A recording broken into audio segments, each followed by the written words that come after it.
Praise God, members. Amen. I think before you are the members from Group 2, ready to present to you the answers to the question which has been put before us, which is reading gap between emerging and the current leaders. What is the gap between the existing leaders and emerging, and how can we bridge the gap? Maybe before I continue, the one presenting before is in the name of Kotorash Michael. From this group, I'm coming as the secretary and at the same time the presenter.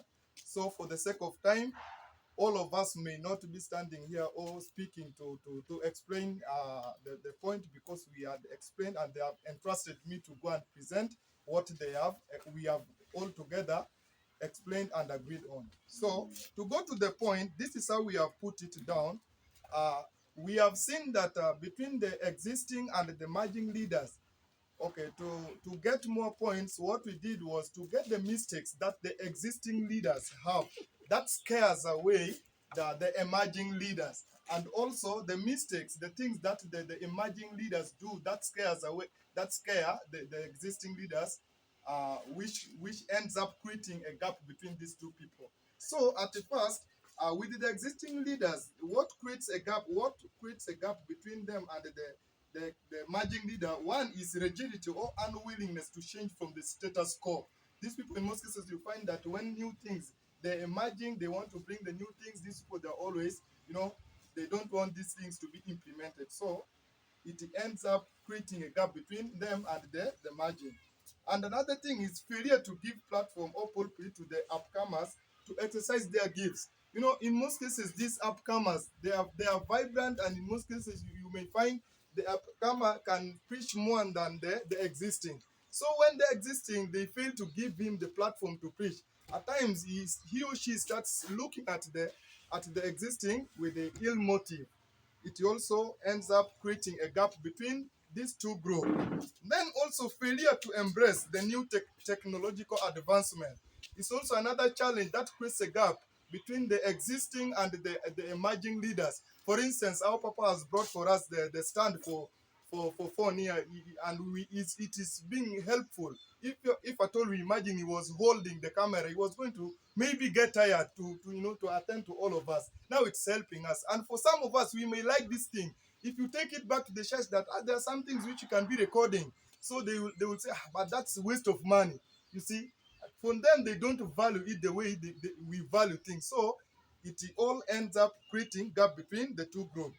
Then for the fourth point is saying poor discipleship, whereby you find that in some cases you find these upcoming leaders, they also have their challenges, their weaknesses, as their gray areas as upcomers. So instead of these existing leaders trying to disciple them well, maybe some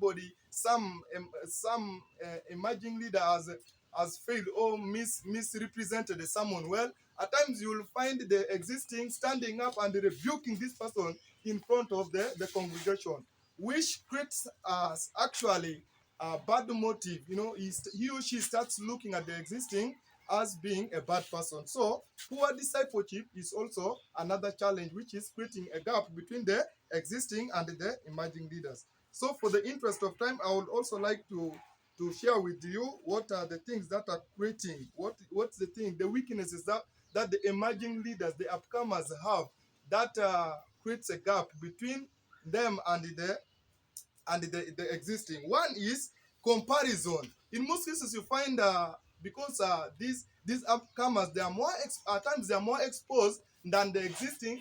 So there is a tendency of comparing things. But our pastor, the way he dresses, but our pastor, the way he presents someone.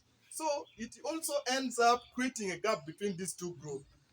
Uh, then also uh, the emerging leaders, they are so used to technology.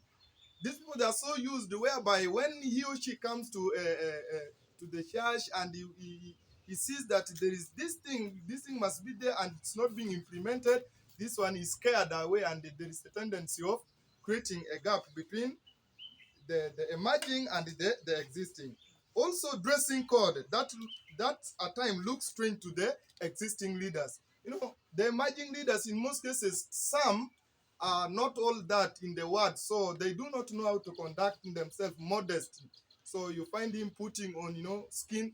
In our place we call it kashupa, whereby when somebody is putting on it, the person, you cannot imagine how he struggles to put on it. So this thing, you will find this person will be wanting to be given a platform when he actually is not well dressed, and this also scares, it prevents the existing from giving a platform to this one who does not know how to dress him or herself well, and thus ending in creating a gap between the two. Also, undermining the current leaders.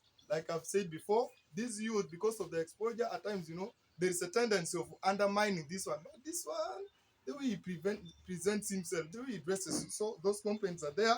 Also, arrogancy. There is a tendency of arrogancy. But for me, at times it becomes because of the level of education.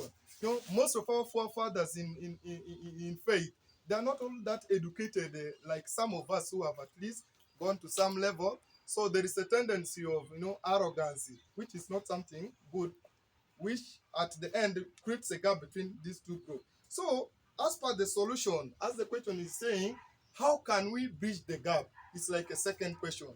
According to our group, this is what we have thought wise, which when implemented somewhere, somehow, but we were sure on them that they can help to bridge the gap between these two parties, the existing and the emerging. One, training must be conducted for both. The existing must be trained on how to handle this one, to upbring the emerging. And also the upcomers must be trained on how, to come up. Then, secondly, the existing leaders must learn to give pulpit to the competent, upcoming, or emerging leaders. Once in a while, Papa, you come at, I can say, can you prepare and give us a word on Sunday? Then you give him or her a pulpit. Then that person will be free with you, and they will feel loved. We thought so. So, thirdly, existing leaders must get exposed to the way things are done outside. These people, they must get out of their status quo. They have to be adjustable, because things are changing, and sometimes we fail to bring some other group of people outside there to the church because we have failed to implement the new things which are being done outside there, which are in reality they are not bad, they are good, but because of our ignorance, sometimes we don't adjust. Then second last is saying modesty must be a code of conduct. These people must be taught, the upcomers most especially must be taught, to know how to dress themselves. Like my brother here, he's so smart. I feel as if he's smarter than me even. So it is good. And if this one, if you bring him before, if you bring him before congregation,